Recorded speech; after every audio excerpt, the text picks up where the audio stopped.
Okay, first of all, congratulations. I Thank so you. love this movie. I mean, it is so much fun. And I want to ask you, what is it about Sherlock Holmes? Why are we still so intrigued with him after so many years of being created? Well, I think what's interesting with Sherlock is, first of all, I'm always intrigued by experts, and he's clearly an expert in a lot of different areas. But also, if you look at contemporary television now, there's so many versions of Sherlock. I mean, CSI, House, we've seen the buddy movies come over the past, couple decades, and all that started with Sherlock and with what Conan Doyle did. And what was interesting to me is I had read some of the stories, in the past, but when we got brought on to do this, I obviously went back and looked again. They're so contemporary in their feel and the dynamic between Holmes and Watson. They could have been written today, and I think that's what resonates with the audience. Would you call yourself a Sherlock expert now? Oh no. I think I may know more than the average person on the street, but since doing this, we've worked with Sherlock experts. I can tell you I am by no means an expert. I know enough to get by and not embarrass myself.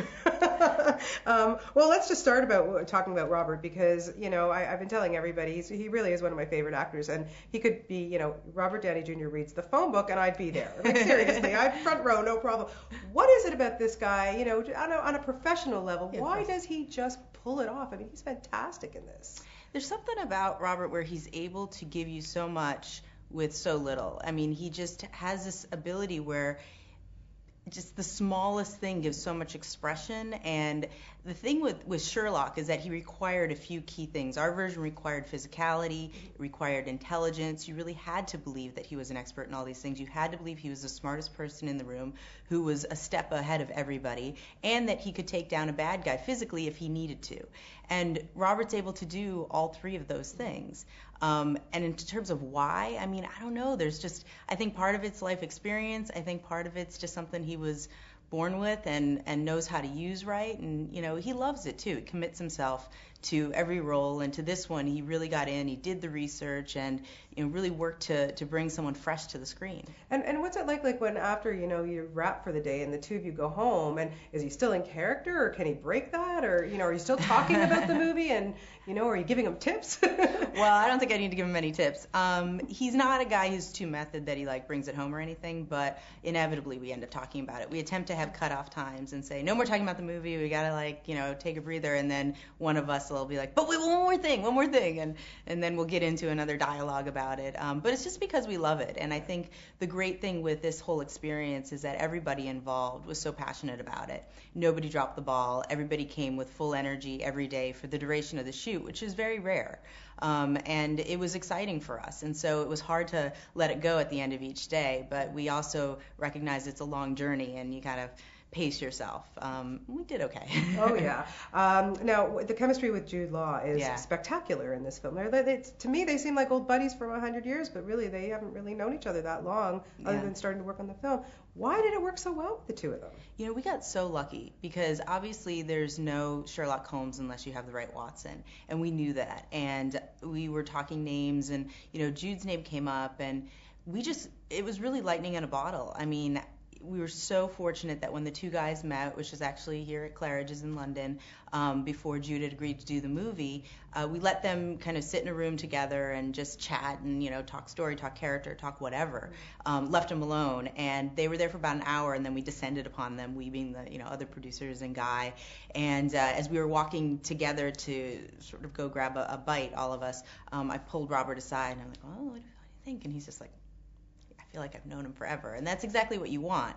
You can't, what they have, that chemistry, you can't force that. I mean, that either exists or it doesn't. And fortunately for us, it did. And I just think it's magical. Then you got a great guy like Guy Ritchie, who, Yeah. I mean, as a producer, you're putting a lot, getting all this money in for it, and you're like, oh God, I need a guy who's going to pull this together. And boy, did he ever. Yeah, Guy did an amazing job. I mean, Joel Silver and I had worked with Guy on Rock and Rolla, and we were already looking to do other things with him on a bigger scale.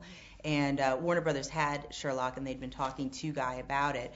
And then when he showed interest, they thought, well, let's put everyone together because you guys had worked with him already and you were attempting to work with him again. And Lionel Wigram had created the story and was already rolling with the project. And so everybody just came together, and we were really excited. I mean, Guy has a very he's got a great way about him, and it comes across on the set during production when you're making it, how everybody feels about the product, and then that is shown on screen. He captures a tone that balances humor and action, and the thing I really noticed from Rock and Roll is that he really gets male relationships, and obviously that's central to the story working is Holmes and Watson's relationship, and I think that Guy nailed that, and that's really coming from him and him working with the actors, which he's very, very good and very hands-on about. Yeah, it's so wonderful to see how well Robert is doing these days. I mean, knock wood.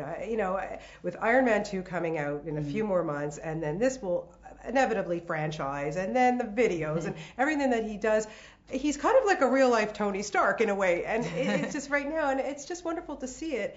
Does he ever, is he pinching himself thinking like, wow, I'm so, can't believe where my career is gone in his 40s, Yeah, I don't know. I mean, Robert's incredibly humble about things. I mean, he comes out and he hams it up and he talks a good game, but he's lived a lot of life, and I think he's incredibly appreciative of where he is, and he works really hard too. So it's completely earned at the same time, and I think that's what he's aware of. He's put in the work, and it's starting to pay off, and he just has a blast with it, though. He doesn't take it for granted at all, and I think, we all get to benefit from that. Yeah, absolutely. Well, like I say, it's a fantastic film.